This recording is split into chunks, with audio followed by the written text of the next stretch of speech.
going to happen with that calm, the pot, the marijuana. All right. So I know a lot of. There's a neighborhood meeting down on South End tonight about that. There is, yeah.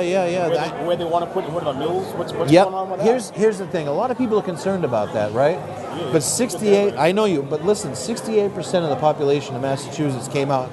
64 or 67 in New Bedford came out and voted for it. So, as an elected official, I have to respect the opinion, regardless of what my own opinion is. Okay, I have to respect the opinion of the populace, and they want it. They believe that it's the right thing to do at this time. Okay, and here's my concerns with respect to harm. I've had many discussions with them. I understand where they're coming from.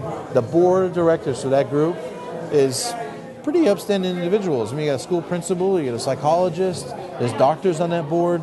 There are people with, backgrounds that have always been community oriented in the city. They understand the city.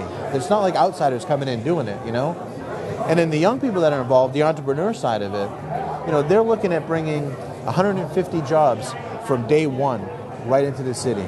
They're gonna rent a facility to begin with down the South End, a mill building, 70,000 square feet. Okay, 30,000 square feet of that will be retail, where they actually sell the marijuana to the patients with the cards. Everybody has to be legal. Everybody that works there has to be background checked. Everybody that works there has to go through like some serious hoops to get the job. And you can't have a criminal record. Like the quarry checks. I mean, it's really above board.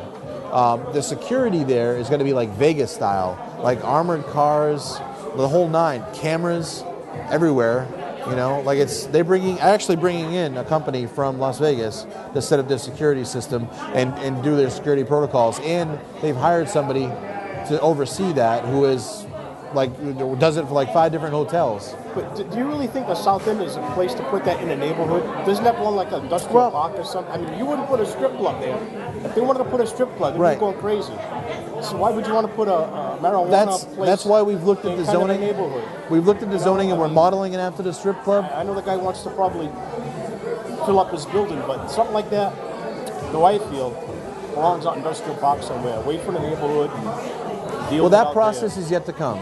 The siting of it has yet to come. Yeah. That's the potential address, but it may change, So it remains to be seen on that side of things. Plus, they still have to be awarded the permit for the state DPH. Yeah. So they haven't been awarded the permit yet. So that's one of those things where we're kind of waiting to see what happens there. Everybody's walking gingerly, I guess. But well, the thing is, it's going to bring some unbelievable revenue to the city in the form of taxes.